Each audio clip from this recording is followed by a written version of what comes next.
Yo, assalamualaikum warahmatullahi wabarakatuh. Di kesempatan kali ini saya akan menceritakan cerita horor yang berjudul Tumbal Pesugihan. Bagi kalian yang ingin membaca cerita ini secara langsung, linknya sudah saya siapkan di deskripsi video. Oke, tanpa basa-basi lagi, kita akan masuk ke ceritanya. Aku Iwan, umurku 27 tahun. Aku akan bercerita tentang peristiwa seram yang aku alami 7 tahun yang lalu. Ketika itu, umurku masih 20 tahun. Waktu itu, tahun 2013, ketika aku tinggal di Malang, di rumah Tante Mei. Tante Mei adalah adik bapakku yang nomor 4 dari 7 bersaudara. Beliau tinggal di Malang bersama suaminya karena punya usaha di kota apel itu. Suami Tante Mei, yang bernama Roy, lebih sering keluar kota dalam rangka mengurus bisnis yang digelutinya. Jadi praktis, hanya ada aku, Tante Mei, dan Ripki, anak laki-laki Tante Mei, dan 3 orang asisten yang membantu mengurus rumah dan segala keperluannya. Hanya kami berenam yang tinggal di rumah besar dan mewah ini. Tante Mei dan keluarga menempati rumah yang menurutku sangat besar dan mewah. Rumah 2 lantai, memiliki 8 kamar besar. Perabotan mahal mengisi setiap sudut ruangan. Rumah ini juga berdiri di atas tanah yang sangat luas, nyaris 1 hektar. Karena itulah halaman dan pekarangan yang dimiliki jadi sangat luas juga. Kolam renang besar menghiasi halaman belakang.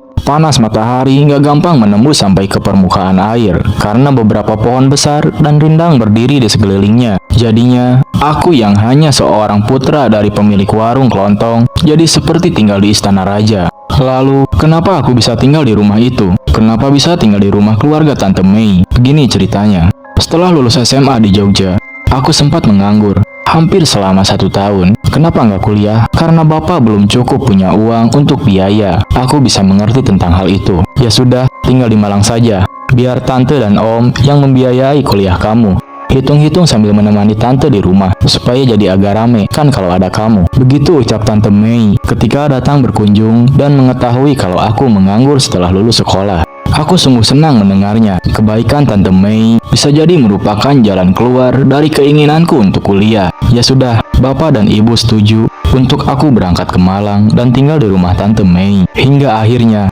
sekitar awal 2013, aku memulai hidup di kota Malang, kota besar yang sama sekali belum pernah aku kunjungi sebelumnya. Aku akan bercerita sedikit tentang keluarga Tante Mei. Yang aku ingat, Tante Mei dan Om Roy menikah pada pertengahan tahun 90-an. Sebelumnya, mereka adalah teman sekolah. Pernikahan mereka dikaruniai 2 orang anak, Mala dan Ripki. Mala adalah anak perempuan pertama. Lalu kenapa di awal cerita tadi, aku hanya menyebutkan Ripki? Mala kemana? Mala sudah meninggal dunia tahun 2008, meninggal tragis karena kecelakaan motor. Jadi anak mereka hanya tinggal Ripki seorang. Tante Mei dan Om Roy ini, sebelum Mala meninggal, hidupnya sangat pas-pasan.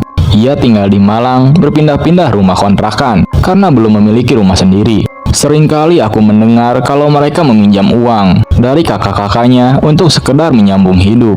Begitulah hidup mereka, sangat pas-pasan. Bapakku sudah berapa kali menyarankan agar mereka tinggal dan memulai hidup lagi di Jogja. Tapi mereka nggak mau, tetap bersikukuh ingin hidup di Malang. Sampai akhirnya kabar duka itu datang. Mereka mengabarkan kalau Mala meninggal kecelakaan. Keluarga besar kami sangat sedih dan kehilangan Mala, anak yang pintar dan menyenangkan, akrab dengan keluarga. Tetapi sesudah Mala meninggal, aku dengar kalau Tante Mei dan Om Roy hidupnya secara perlahan mulai membaik. Kata bapak, usaha yang mereka rintis mulai banyak membuahkan hasil. Pelan-pelan mereka bisa melunasi utang-utang dari keluarga maupun orang lain yang sebelumnya selalu meminta atau meminjam uang. Mereka mulai bisa memberi dan membantu keluarga lainnya. Sampai akhirnya pada tahun 2010, mereka akhirnya mampu memiliki rumah sendiri. Waktu itu rumahnya bukanlah rumah mewah yang aku ceritakan di awal tadi. Masih rumah nggak terlalu besar, tapi kata bapak sudah termasuk rumah mahal. Kami sekeluarga besar ikut senang dengan keberhasilan Tante Mei dan Om Roy dalam hal ekonomi keluarga. Bapakku anak pertama dari 7 bersaudara. Mereka semua lahir dan besar di Jogja, termasuk Tante Mei. Pada tahun 2011, adik bapak yang paling bungsu, Om Seno, terkena PHK di perusahaan tempat dia bekerja. Sejak saat itu, dia menganggur. Ya sudah, Seno ikut aku ke Malang saja. Bantu usaha kami, bantu pekerjaan Mas Roy, daripada nganggur di Jogja. Begitu kata Tante Mei setelah mengetahui kalau Om Seno sudah nggak bekerja lagi. Begitulah, akhirnya Om Seno berangkat dan tinggal di Malang membantu usaha yang dijalani Om Roy. Aku yang cukup dekat dengan Om Seno sedikit merasa kehilangan ketika dia akhirnya pindah kota. Umur yang gak terpaut jauh membuat kami layaknya teman dan sahabat. Beliau adalah tempatku bercerita. Tetapi sekitar 6 bulan kemudian, kabar duka kembali datang. Om Seno berpulang ke pangkuan ilahi. Dia meninggal mendadak karena kecelakaan kerja. Ia terjatuh dari atap salah satu pabrik milik Om Roy. Saat itu adalah momen terburuk dalam hidupku. Kehilangan Om tersayang secara mendadak. Aku kehilangan sahabat dekat, kehilangan tempat bercerita, kehilangan tempat berkeluh kesah. Lagi-lagi kami sekeluarga berduka cukup dalam. Lalu, sekitar 1 tahun sepeninggal Om Seno, aku mendengar kabar kalau Tante Mei dan Om Roy sudah pindah ke rumah baru. Menurut cerita dari bapak dan adik-adiknya, keluarga mereka pindah ke rumah yang jauh lebih besar, lebih mewah, berdiri di atas tanah yang sangat luas. Yang sebelumnya hanya memiliki 1 asisten rumah tangga, kini mereka sudah dibantu oleh 3 asisten. Tentu saja kami semua senang mendengar kalau ada anggota keluarga besar yang sudah sangat sukses keuangannya. Sampai akhirnya, setelah lulus sekolah, aku ditawari untuk tinggal di rumah Tante Mei, ditambah akan dibiayai kuliah. Aku pun tinggal di Malang. Kamu jangan pernah masuk ke kamar itu ya, isinya perlengkapan kerja Om Roy. Nanti dia marah kalau ada yang masuk ke ruangan itu. Begitu kata Tante Mei pada suatu waktu pada hari pertama aku tinggal di rumahnya. Sebelumnya, aku sudah diajak berkeliling, dikenalkan dengan 3 asisten, dijelaskan tentang seluruh kamar dan ruangan yang ada di dalam rumah yang sangat besar ini. Kamar yang dimaksud oleh Tante Mei tadi yang gak boleh aku masuki adalah kamar yang ada di lantai atas. Letaknya di depan sebelah kanan dari kamar yang akan aku tempati nantinya. Pintu kamar itu tertutup rapat dan sepertinya terkunci karena aku sempat hendak membukanya namun gak bisa. Ini kamar apa Tante? Tanyaku ketika Tante Mei muncul dari belakang. Yaitu tadi jawaban Tante Mei. Katanya itu ruangan tempat perlengkapan kerja Om Roy. Lalu beberapa kali seperti menegaskan kalau aku sama sekali nggak boleh memasukinya. Ya sudah, aku pasti menurut, nggak akan berani untuk menentang omongan Tante Mei. Kamar yang misterius, begitu aku menyebutnya. Di rumah Tante Mei, aku disediakan kamar di lantai 2. Kamar besar yang letaknya gak jauh dari tangga, persis bersebelahan dengan kamar mandi. Di dalam kamar sudah tersedia perabot mahal, tempat tidur empuk dan nyaman, lemari besar tapi tanpa TV. Kamar yang sangat mewah menurutku. Oh iya, kunci pintu kamar kamu kayaknya masih rusak deh. Tante belum sempat untuk menghubungi tukang. Begitu kata Tante Mei ketika kami sedang di meja makan.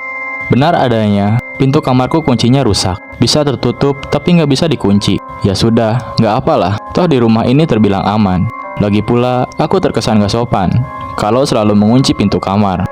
Hari pertama dihabiskan dengan berkenalan dengan lingkungan rumah, serta penghuni lainnya. Hingga nggak terasa, akhirnya malam pun tiba. Aku bersama Tante Mei dan Ripki bersantap makan malam di meja makan. Bermacam-macam makanan lezat tersaji di atas meja marmer. Aku yakin pasti harganya sangat mahal.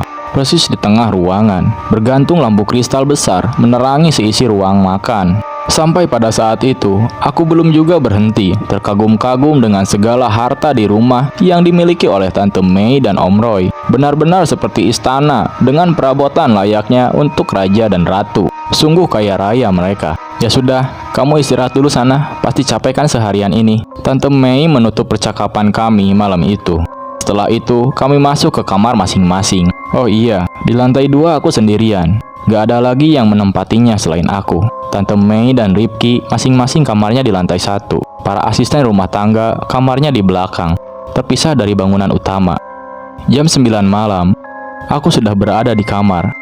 Isi kepala masih terus saja terpukau pada kekaguman akan kekayaan dan kehidupan mewah yang dimiliki oleh Tante Mei dan Om Roy. Mereka pasti sudah sangat bekerja keras untuk mendapatkan ini semua. Itu yang ada di dalam pikiranku.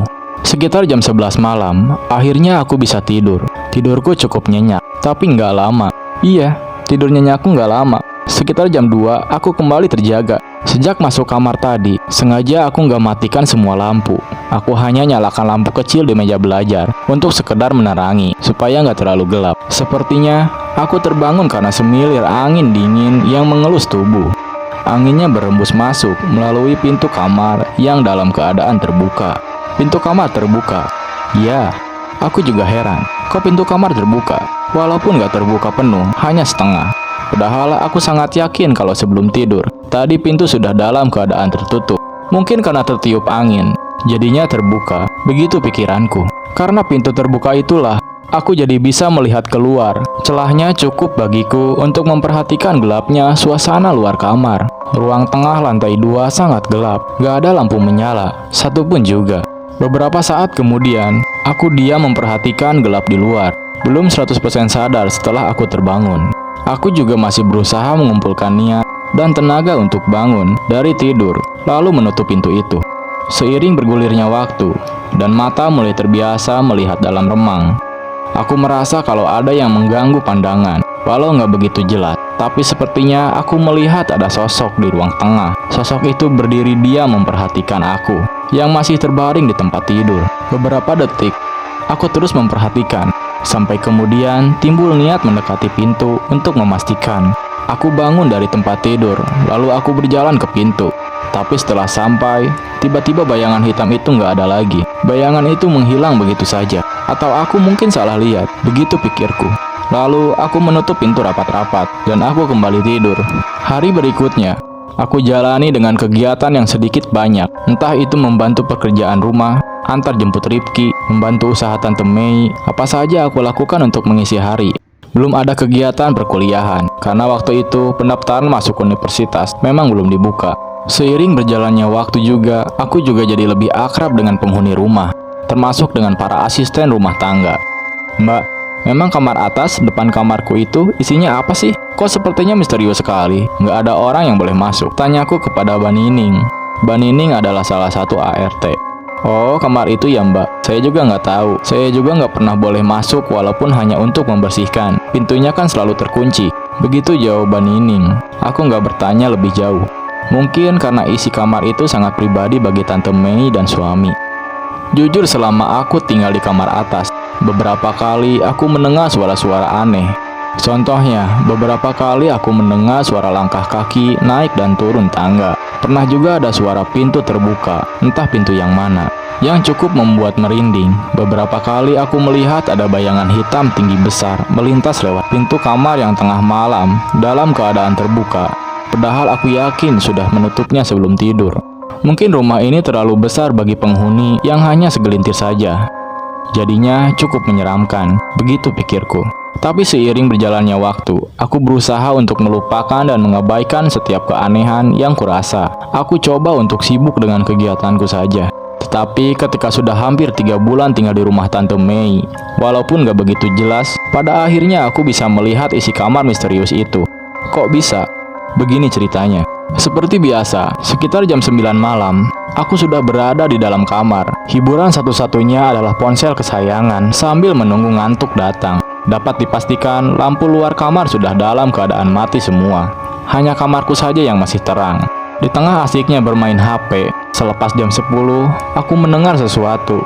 Ada suara yang sumbernya dari luar. Aku mendengar derit suara pintu terbuka perlahan. Saat itu aku belum tahu pintu manakah itu, karena ada 4 kamar di lantai atas.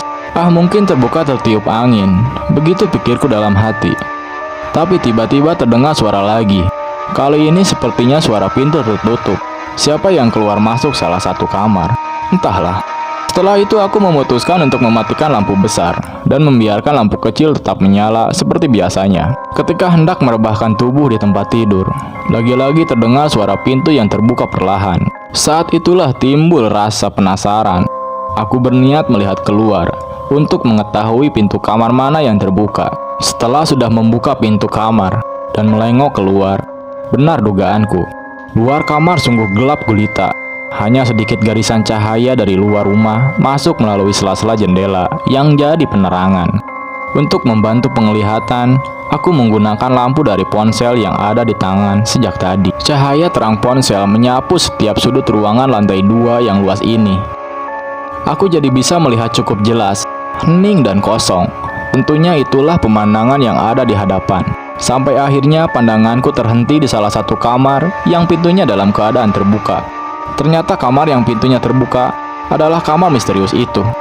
Takut dan penasaran, dua rasa berkecamuk di dalam kepala. Tapi penasaran mengalahkan segalanya.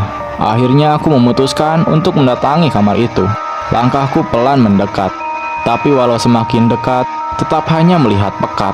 Sama sekali belum terlihat isi kamar. Sampai akhirnya aku sudah berdiri tepat di depan kamar misterius itu. Pintu nggak terbuka penuh, hanya setengahnya saja. Lalu perlahan aku mendorongnya sampai terbuka lebar. Ternyata aku belum bisa melihat dengan jelas isi kamar. Masih gelap yang kulihat. Kemudian aku mengarahkan cahaya ponsel ke dalam kamar. Pada saat inilah aku melihat semuanya. Yang pertama kali aku lihat adalah tempat tidur besar, berkelembu di sisi kiri. Rangka ranjangnya seperti terbuat dari besi kokoh. Kelambunya yang bagian depan dalam keadaan terbuka sehingga aku dapat melihat kasur di dalamnya. Di atas kasur bertebaran banyak bunga. Nggak tahu jenis bunga apa. Tapi akhirnya aku tahu dari mana asal wangi-wangian bunga yang beberapa kali tercium di lantai atas. Dinding ruangan tertutup seluruhnya dengan kain berwarna hitam. Kain hitam itu menutupi sampai ke langit-langit. Di sebelah ranjang ada meja besar yang di atasnya tergeletak. Banyak benda-benda aneh dan seram. Beberapa di antaranya aku nggak tahu benda apa. Tuhan, ruangan apa ini?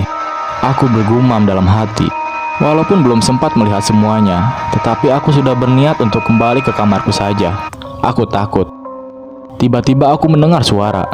Tapi belum juga kaki ini melangkah. Ada suara seperti menggeram. Pelan tapi terdengar jelas. Refleks aku arahkan cahaya ponsel ke sudut kanan kamar. Karena menurutku suara itu berasal dari sana. Detik berikutnya, jantungku seperti berhenti berdetak. Aku kaget ketakutan. Ya Tuhan, aku melihat ada makhluk hitam tinggi besar sedang berdiri di pojok kamar. Begitu tinggi hingga kepalanya nyaris menyentuh langit-langit. Sungguh sosok yang sangat menyeramkan. Melihat itu semua, aku langsung lari menuju kamarku. Setelah sudah di dalam kamar, aku lalu menutup pintu dan berdiri bersandar pada pintu. Karena aku sadar kalau pintu kamarku ini nggak bisa dikunci. Aku menangis pelan, ketakutan. Tapi walaupun begitu, aku masih bisa mendengar suara di luar. Suara pintu yang perlahan tertutup. Aku yakin itu pintu kamar gelap. Setelah itu, semalaman aku duduk bersandar di pintu hingga pagi menjelang. Sejak saat itu, aku menyebut kamar misterius itu dengan sebutan kamar gelap. Hari-hari berlalu. Aku terus jalani hidup di rumah Tante Mei. Tante Mei memenuhi janjinya untuk membiayai kuliahku. Sekitar bulan Agustus, aku sudah mulai berkuliah. Tapi semua kejadian seram di rumah tetap saja aku rasakan. Dan itu yang membuatku sangat gak betah di rumah ini. Ditambah, sudah 2 atau 3 kali aku mengalami mimpi aneh menyeramkan. Di mimpi itu aku didatangi makhluk tinggi besar yang sering aku lihat bergentayangan di dalam rumah dan kamar gelap. Sosok makhluk itu sungguh sangat menakutkan. Aku gak mampu menggambarkannya. Di dalam mimpi, ketika makhluk itu datang, tubuhku sama sekali gak bisa bergerak. Aku hanya bisa menangis. Kemudian dia meraih tanganku, menyeretku, menarik tubuhku dengan kasar. Lagi-lagi aku hanya bisa berteriak dalam diam. Amat sangat ketakutan. Lalu akhirnya kami seperti berada di tepi jurang. Jurang yang sangat dalam, sampai aku gak bisa melihat dasarnya. Tiba-tiba makhluk menyeramkan itu mengangkat tubuhku, lalu melemparkanku ke dalam jurang. Di saat inilah biasanya aku terbangun dari tidur, tersengal-sengal, berkeringat, lalu menangis jadi-jadinya. Beberapa kali juga aku bercerita kepada bapak dan ibu tentang semua yang aku alami di rumah ini melalui sambungan telepon. Aku ceritakan semuanya. Mereka hanya bisa menenangkan, meminta aku untuk kembali ke niat awal, yaitu berkuliah. Jangan pedulikan hal-hal yang lainnya. Untuk sementara, aku berusaha untuk turuti omongan mereka, berusaha untuk kuat menghadapi semuanya. Hanya sementara. Masih lekat dalam ingatan, suatu hari di bulan November, hanya beberapa hari setelah hari ulang tahunku. Sepulang kuliah sekitar jam 5 sore, aku sampai di rumah. Ternyata Tante Mei dan Ripki sedang gak ada di rumah. hanya ada 3 ART. Pada kemana mbak? Tanyaku ke Mbak Nining. Tadi jam 3 berangkat ke Surabaya mbak. Rifki pengen jalan-jalan katanya, pulangnya besok sore. Jawab Mbak Nining. Jalan-jalan? Kenapa mendadak? Kok nggak bilang-bilang?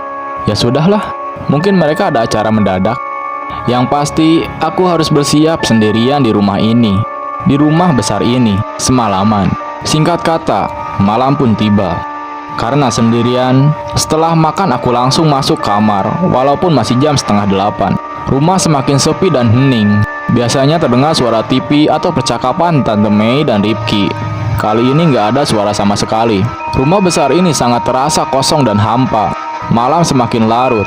Sekitar jam 10, ngantuk mulai datang menyerang. Aku yang seharian sudah sangat lelah karena banyak kegiatan, akhirnya menyerah. Lalu aku tertidur lelap. Tapi nggak lama, jam 1 tengah malam aku terbangun. Lagi-lagi hembusan angin dingin menerpa tubuhku. Aku langsung memperhatikan pintu kamar. Benar dugaanku, pintu dalam keadaan terbuka. Lagi-lagi seperti itu. Setelah sekian banyak peristiwa yang sudah aku alami di rumah ini, aku jadi nggak berpikir panjang untuk langsung bangkit dari tidur. Berniat untuk menutup pintu. Aku nggak mau buang waktu. Nggak mau menunggu sampai ada sesuatu yang seram lagi terjadi. Tapi ketika aku sudah berada di dekat pintu dan hendak menutupnya, tiba-tiba aku mendengar suara seperti itu. Menurutku itu adalah suara pijakan kaki menyentuh ubin lantai. Suara kaki yang sedang melangkah berjalan. Aku terus diam berdiri, menajamkan pendengaran, coba menebak dari mana suara itu berasal. Dari lantai bawah. Aku yakin kalau suara itu berasal dari bawah. Aku berjalan pelan menuju teras dalam lantai 2. Dari situ aku dapat melihat situasi dari lantai 1. Suara itu masih saja terdengar, sementara aku masih berdiri di pinggir pagar, memperhatikan ke bawah. Awalnya aku belum melihat apa-apa, karena rumah dalam keadaan gelap gulita. Hanya sedikit cahaya yang masuk dari luar. Tapi setelah mata sudah terbiasa melihat dalam gelap, akhirnya aku melihat sesuatu. Aku melihat sosok makhluk tinggi besar menyeramkan. Dia berjalan menyusuri lantai 1, melangkah pelan menuju tangga, menuju lantai atas, tempat di mana aku sedang berada. Seketika itu juga tubuhku merinding. Aku ketakutan. Tapi walaupun begitu, aku masih saja diam terpaku, memperhatikan semuanya. Melihat makhluk menyeramkan itu, yang akhirnya sampai juga di depan tangga. Dia menuju ke arahku, terus berjalan pelan melangkahkan kakinya di anak tangga satu persatu. Seperti tersadar, lalu aku melangkah mundur, perlahan mendekat ke pintu kamar, lalu memasukinya. Di dalam, aku langsung menutup pintu rapat-rapat, lalu berlari menuju tempat tidur menaikinya. Kemudian duduk meringkuk di tempat paling sudut. Aku sangat ketakutan, berharap makhluk menyeramkan itu nggak akan masuk. Tapi harapan tinggal harapan, karena aku melihat gagang pintu bergerak-gerak. Ada yang sedang berusaha untuk membukanya dari luar. Beberapa detik kemudian, perlahan pintu itu mulai terbuka. Di sini aku mulai menangis, tapi nggak mampu berteriak. Ketika pintu sudah terbuka lebar, akhirnya aku melihat sosok makhluk tinggi besar. Dia berdiri diam memperhatikanku. Aku terpaku, tubuhku kaku. Kemudian dia melangkah masuk. Pada saat inilah aku dapat melihat bentuknya dengan jelas. Sangat-sangat menyeramkan, gak mampu aku gambarkan. Lalu sosok itu terus mendekat, dan semakin mendekat. Seperti mimpi buruk yang jadi nyata. Aku rasakan semuanya. Akhirnya, dia sudah benar-benar berdiri di samping tempat tidurku. Aku hanya bisa menunduk sambil terus menangis. Tapi tiba-tiba ponselku berdering. Ponsel yang aku letakkan di atas tempat tidur di samping bantal. Jadi gak susah aku meraihnya. Sambil menunduk, aku menerima panggilan telepon itu. Nak, kamu belum tidur? Kok perasaan ibu gak enak ya? Dari tadi ibu gak bisa tidur. Apa kamu baik-baik saja? Aku mendengar suara ibu di ujung sambungan telepon. Semakin menjadi-jadilah aku menangis. Bu, aku takut bu, aku gak tahan. Aku pengen pulang saja bu, aku takut bu. Sambil menangis aku bilang seperti itu, sambil terus menundukkan wajah. Iya nak, kamu pulang saja ya. Kamu pulang, begitu jawab ibu. Aku terus menangis sambil menceritakan apa yang pernah aku alami dan apa yang sedang berusaha aku lewati malam itu. Syukurlah, setelah itu aku akhirnya berani untuk mengangkat wajah dan melihat seisi kamar. Ternyata makhluk seram itu sudah pergi, gak ada lagi di kamarku. Aku langsung berdiri lalu menutup pintu. Malam itu aku ditemani ibu sampai benar-benar bisa tidur. Keesokan harinya, tiba-tiba bapak datang pada sore hari. Aku sangat senang melihat beliau. Langsung aku peluk erat tubuhnya. Pak, Aku sudah nggak kuat lagi. Aku mau pulang saja, Pak.